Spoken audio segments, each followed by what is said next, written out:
नमस्कार दोस्तों, मैं हूं दिनेश गोरा। स्वागत है आपका न्यूज टाइम एसटीएस न्यूज के साइमलकास्ट कार्यक्रम के अंदर। दोस्तों, राहुल की यात्रा परवान चढ़ रही है और जहां भी पहुंच रही है वहां उसको बेहतरीन प्रतिसाद मिल रहा है।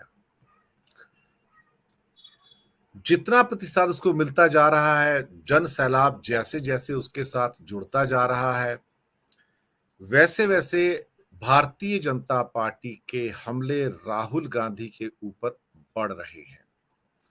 साथ में ही जब आर्मी के कुछ बड़े जनरल्स और ऑफिसर्स उनके साथ जुड़े हैं, तो उसको देखकर भारतीय जनता पार्टी के अंदर ज्यादा हलचल है। रादर ये कहूंगा कि कुछ ज्यादा आक्रामक हो गई है कि ये लोग उनके साथ क्यों जुड़ रहे हैं। दरअसल इसमें कोई हैरानी की बात नहीं है कि बूढ़े, बच्चे, जवान, महिलाएं, एक्टर्स, खिलाड़ी, आर्मी के लोग, आरबीआई के गवर्नर्स, विभिन्न डोमेन्स के लोग राहुल की यात्रा के साथ जुड़ रहे हैं और अभी से नहीं, कई महीनों से। उनको मिलने वाला जो प्रतिसाद है वो भारतीय जनता पार्टी के नेताओं को हैरान भी कर रहा है और परेशान भी कर रहा है कि ऐसा कैसे कि इनका कद बढ़ रहा है और जो उनके अटैक भी हो रहे हैं आरएसएस के ऊपर, बीजेपी के ऊपर, वो बीजेपी के लीडर को और ज्यादा व्यथित कर रहे हैं। इसी विषय पर बात करने के लिए कि राहुल की यात्रा अब इसके बाद पंजाब और फिर जम्मू कश्मीर पहुंचेगी और ऑलरेडी उसके रिजल्ट्स कश्मीर से आने शुरू हो गए हैं, जहां पर डेमोक्रेटिक आज़ाद पार्टी जो कि गुलाम नबी आज़ाद ने फ्लोट की थी, उनकी पार्टी के 17 लोग, including previous deputy chief minister Tarachand, वो छोड़कर उन्हें चले गए हैं। और वो गुलाम नबी आज़ाद जो पार्लियामेंट में बहुत आंसू बहाते नजर आए थे मोदी जी के साथ में, और एक तरह से कश्मीर में जाकर उन्होंने वही खेल खेलने की कोशिश की कि वहां पर अपनी पार्टी खड़ी करके कांग्रेस के वोट काटेंगे, खासतौर से चुनाव में। लेकिन फिलहाल उनके लोग ही उनको डेजर्ट करते नजर आ रहे हैं और राहुल की पॉपुलैरिटी, लोकप्रियता बढ़ती नजर आ रही है। हम ये नहीं कहेंगे कि ये इलेक्टोरल गेन्स के अंदर कन्वर्ट होगी, पर कुछ तो है भारत में जब एक लीडर आपको सड़क पर नजर आ रहा है। भारत की जनता हमेशा उन लीडरान को पसंद करती है जो सड़क पर होते हैं, सड़क पर उनके साथ चलते हैं, उनसे बात करते हैं, उनका दुख दर्द समझते हैं और उनकी बात सुनकर उस पर अमल करने की कोशिश करते हैं। जब कोई राजा अपने महलों से निकलकर सड़कों पर आता है, तो ये आम जनता के लिए हैरानी का विषय तो है, साथ में वो ऐसे लोगों को जनता अपना प्यार और दुलार भी भरपूर मात्रा में देती है जो इस समय राहुल को मिल रहा है। हालांकि उनकी उनकी बहन के साथ जो फोटोग्राफ्स आए हुए हैं, जो सबको भाव विवल तो करते हैं, लेकिन भारतीय जनता पार्टी के नेताओं में उसमें भी अश्लीलता नजर आती है। ये उनकी कुंठित और संकीर्ण मानसिकता का प्रतीक है। दोस्तों, इसी विषय में बात करेंगे तो आज हमारे साथ तीन बड़े विद्वान मौजूद हैं। हमारे साथ गुजरात से हैं सुनील जोशी, सीनियर जर्नलिस्ट हैं, आपका स्वागत है बहुत बहुत। हमारे साथ वरिष्ठ पत्रकार आलोक भदौरिया जी हैं, आपका सर बहुत बहुत स्वागत। और हमारे साथ देवभूमि हिमाचल से हैं दिनेश कन्वर जी, सर आपका भी बहुत बहुत स्वागत है। सबसे पहले आलोक जी, आज मैं आपके पास ही आता हूँ। राहुल की यात्रा ने कई प्रतिमान स्थापित किए हैं, लोगों को हैरान भी किया है, परेशान भी किया है, खासतौर से भारतीय जनता पार्टी वालों को। और खासतौर से जब से आर्मी के जनरल्स जुड़े हैं कल परसों, तो बीजेपी और परेशान हो गई है।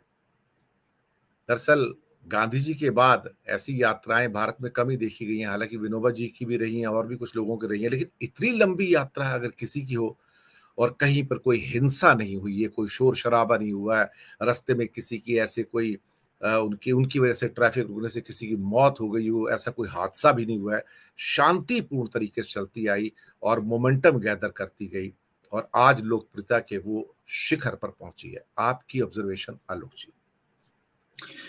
राहुल गांधी की यात्रा ने एक बड़ी छाप राजनीति में छोड़ रही है और ज्यादा छोड़ने वाली भी है। पहला, तमाम पार्टियां ग्रास रूट लेवल पे अपने कार्यकर्ताओं से थोड़ी अलग हो गई थी। मैं इस समय हम लोग केवल विपक्ष की मैं इस पर बात करना चाहूंगा। तो उनको ये जोड़ने का काम कर रहे हैं। और कांग्रेस का जो एक मूल आधार रहा था, जिसमें वो पिछड़े भी साथ में थे, मुस्लिम भी साथ में थे, एक तरीके से कहना चाहिए कि एक जो समावेशी राजनीति का जो ये था, जिस पर बाद में सवाल भी खड़े किए गए सेकुलरवाद के ठप्पर लगने के, वो सारे लोग जो अलग थलग पड़ गए थे वो जुड़ रहे हैं। तीसरा, लोगों को इनविटेशन दे के नहीं बुलाया जा रहा है। जिस तरीके के लोग आ रहे हैं, आप ये मान के चलिए कि वो राज्य के बहुत बड़े छत्रप नहीं है। आप तमिलनाडु की वहां की बात छोड़ दीजिए, तो अगर आप उत्तर प्रदेश देखें, हरियाणा देखें, यहाँ से जहां से मध्य प्रदेश से निकल करके आ रही है, तो वहां पर ऐसा नहीं कि बहुत सारे बड़े नाम ही वहां पर इकट्ठे हैं।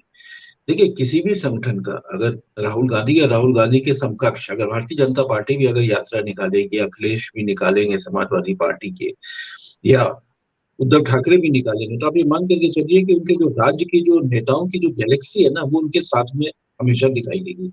यहाँ पर वो बदलती चली जा रही है, लोग बदल रहे हैं, नए नए लोग आ रहे हैं। तो एक तो ये राजनीति को नए सिरे से परिभाषित करने की कोशिश है। और ये कहना कि एक उसका मकसद केवल सामाजिक ही है, ये कहना थोड़ा सा ये न्याय नहीं होगा। क्योंकि कोई भी यात्रा एक ध्रुवी नहीं होती है, वो कई सारे मुद्दों को एक साथ समय एक साथ संबोधित करती है। तो इसमें अगर मुद्दों की बात की जाए, तो देश के सामने जो तीन प्रमुख मुद्दे थे, बेरोजगारी थी, महंगाई थी, और एक एमएसएमई, मैं इधर एमएसएमई की मैं बात करूंगा, इधर एमएसएमई की जो दिक्कतें थी, इन दिक्कतों के ऊपर कोई ध्यान नहीं दिया जाए। पिछले कुछ दिनों में कोरोना के बाद भी और कोरोना के पहले भी आप ये मान के चलिए कि देश को जो रोजगार मुहैया कराता है, रोटी मुहैया कराता है, वो है एमएसएमई। ऐसे एमएसएमई सेक्टर को लगातार जो कुछ नीतियां 2016 8 नवंबर से जो चालू हुई है, उसके बाद से नोटबंदी आई, जीएसटी आई, जिस तरीके से इनका क्रियान्वयन किया गया, उस तरीके से एमएसएमई की कमर टूट गई। दूसरी तरफ अगर आप ये देखें, कुछ अगर उद्योगपतियों की अगर ग्रोथ देखें, तो वो उनकी उद्योगपतियों की विकास दर भी देखिए 2016 से चौंकाने वाली है। अगर हम गौतम अडानी का नाम ले, तो आप उनका नाम लेके बात कर सकते हैं। 2016 से लेकर कहां से 5-6 साल में आखिर ऐसा क्या हो गया, वो कहां से कहां पहुंच गए। तीसरा, एक जो सबसे जो एक चीज जो मुझे महत्वपूर्ण लगती है, वो ये है कि किसान बहुत असंतुष्ट है। किसानों को उनका रोजगार का बिल्कुल नहीं मिल पा रहा है। किसानों की आमदनी 2022 में दोगुनी की जानी थी, कुछ भी नहीं हो रहा है। और अगर आप सैनिकों की बात करें, तो वन रैंक वन पेंशन, हम चूंकि इस समय हरियाणा में है, आज की तारीख में जब आप ये प्रोग्राम रिकॉर्ड कर रहे हैं, तो हरियाणा में तो किसान बहुत बड़े पैमाने पे था, हिमाचल में सॉरी सैनिक बड़े पैमाने पे हैं। और सैनिकों के जो अधिकारियों का जो मिलना इनसे, ये बताता है कि भारतीय जनता पार्टी से इनका मोह भंग हो चुका है। आप याद करिए कि जब पुलवामा की जो घटना हुई थी, तो एक रेवाड़ी में एक कार्यक्रम हुआ था, तो उसमें मुख्यमंत्री के पीछे एक वो सारे सैनिकों की वो फोटो लगा करके वो कार्यक्रम हुआ था। बड़ा चर्चित कार्यक्रम था, बड़ा मतलब इमोशनल भी था। तो उसमें साफ साफ ही कहा भी गया था कि आपका पहला वोट। तो इस तरीके की चीजें थी, लेकिन ये सारे लोग असंतुष्ट हैं, इनकी बात नहीं हो पा रही है। इन्हीं सारे मुद्दों को राहुल गांधी लगातार इसको उठा रहे हैं। और जहां तक आपकी ये बात है कि भारतीय जनता पार्टी का है कि वो किन किन मुद्दों को उठा रहे हैं, कभी वो जूते उठाए जाते हैं, कभी टी शर्ट उठाई जाती है, इस तरीके की बातों पर कभी अभी आपने वो कहा, आपने तो ये प्रियंका और राहुल के भाई बहन की फोटो के जिक्र किया। आप याद करिए, इससे पहले छोटी एक वो एक लड़की आई थी, छोटी लड़की, बहुत छोटी लड़की, तब भी ये मुद्दा उठा दिया गया था। तो सवाल ये है कि वो ध्यान भटकाने की कोशिश कर रहे हैं, लेकिन भारतीय जनता पार्टी को कुछ भी नहीं मिल रहा है। यात्रा का असर क्या है? यात्रा का असर इतना व्यापक है, वो हो चुका कि इस साल 2023 की शुरुआत में ही गृह मंत्री को घोषणा करनी पड़ रही है कि राम मंदिर का इस तारीख से हो जाएगा, चालू हो जाएगा। ये क्या मतलब है ये? अब ये देखिए, भारतीय जनता पार्टी के जो मुद्दे हैं, उन मुद्दों में सबसे ज्यादा खतरा उनको कांग्रेस की यात्रा से हो रहा है। कांग्रेस की यात्रा का नाम भी बड़ा विकट है, मतलब उनके लिए, भारतीय जनता पार्टी के लोगों के लिए, कि भारत जोड़ो। इन्होंने पूरी तरह इसको नकारात्मक तरीके से ये इस छवि गढ़ने की कोशिश की, लेकिन नहीं गढ़ पाए। यानी जो मुस्लिम, जो देश में जो विभिन्न समाज में विभिन्न समुदायों के बीच में जो एक वैमनस्य की जो एक लकीर खींच दी गई थी, उस लकीर को इसने सामने बहुत बड़े व्यापक पैमाने पर दिखा दिया। तो उसको लेते हुए भारतीय जनता पार्टी की बेचैनी बढ़ गई, क्योंकि उसके मर्म पर चोट आ रही है।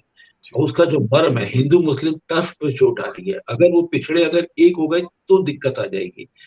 भारतीय जनता पार्टी का, सॉरी, अगर भारतीय राजनीति का अगर देखा जाए तो कुछ समय से राजनीति बदली भी है। और राजनीति बदली है, उसमें अगर आप ये देखें तो सार्वजनिक विमर्श आपको बहुत बदल चुका, इतना बदल चुका। अब राष्ट्रीय छवि के अब छोड़िए, अब तो अंतर्राष्ट्रीय छवि की बात होने लगी है। अभी हाल फिलहाल में देखिए G20 का आयोजन मिला, ऐसा लग रहा है ठीक है आयोजन मिला, एक अच्छी बात है, संयोग है ये। लेकिन वो इतनी बड़ी उपलब्धि है तो कृपया ये भी ध्यान रखें कि 2022 में इसका आयोजन किस देश के पास में था और उसकी अंतर्राष्ट्रीय स्तर पे क्या स्थिति है। तो सवाल ये है कि लोगों तक सही तथ्यों को नहीं पहुंचने देने की पूरी कोशिश की जा रही है। किसी नेता ने बताने की कोशिश नहीं करी कि ये तो हर साल बदलता है। हर साल एक वो जो 20 हैं उनके बीच में बारी बारी से आएगा, चाहे कोई देश कितना भी शक्तिशाली क्यों नहीं हो। वो लगातार वो 2 बार या 3 बार उसके बीच में नहीं बन सकता अध्यक्ष। अध्यक्ष रोटेशनल है वो। इस तरीके की कई चीजें हैं। लेकिन एक बात है, भारतीय जनता पार्टी की बेचैनी बढ़नी स्वाभाविक है। और यही भारत जोड़ो यात्रा की सफलता है, क्योंकि 9 विधानसभा चुनाव 2023 में है। और इनमें आप ये मानकर चलिए पहली बार ऐसा होगा कि कांग्रेस बड़ी जबरदस्त तरीके से इसमें उसकी भूमिका रहने वाली है भी। जैसे आप राजस्थान देख लीजिए, राजस्थान में इन्होंने पूरी कोशिश करी सचिन पायलट से लेकर सबको, लेकिन ये नहीं पलट पाए। मध्य प्रदेश में इन्होंने बदल दी, छत्तीसगढ़ में कुछ नहीं कर पाए। ये 3 हिंदी भाषी राज्य हैं जो ये बहुत बड़े हैं। और भारतीय जनता पार्टी की 2024 के विजय रथ को अगर भारत जोड़ो यात्रा इसी तरीके से अगर आगे चलती चली गई तो ये बड़ी मुश्किल पैदा कर देगी। दिनेश, बिल्कुल आपने सही